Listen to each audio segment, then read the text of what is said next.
In this video, I'll be showing you how to conduct a two-sample t-test in Python. And so the required packages will be NumPy, Matplotlib, and SciPy. And so lines 1 through 3 are what you can use to install these packages. Lines 5 through 7 will be used to import these packages. So I'm going to go ahead and run those.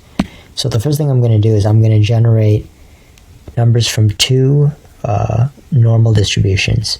And so group 1 is going to be equal to np.random.normal, and size is the number of data points that you want. So let's say we want 1,000 values drawn from a normal distribution, and the location, or LOC, is going to be equal to the mean. So let's have the mean be equal to 0.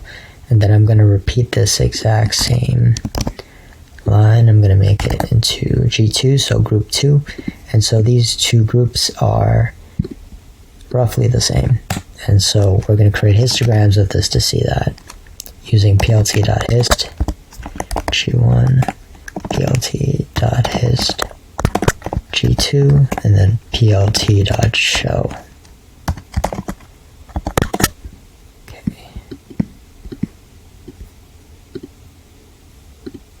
Now you can see that these distributions are mainly overlapping, meaning that t-test should not be significant, meaning the p-value should be above 0.05, because as you can see, the group means here are roughly the same. And so the way in which we run the t-test is by typing st.ttest_ind. And so then we put group 1, group 2, and then we're going to do equal variances, or equal underscore var is equal to true, because the default variance in the distributions that we drew is 1. So in the np.random.normal function, the default variance is 1. So they do have the same variance. So if I go ahead and run this, we see here that the test statistic, the t-statistic is 0.92 and the p-value is 0.35, which means that the two groups are not statistically different from each other. Now, what if we were to redo this? And so I'm going to clear the plot.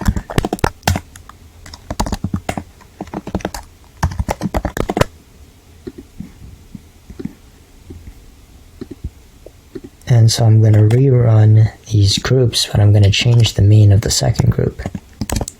I'm going to change the mean of the second group to be 2.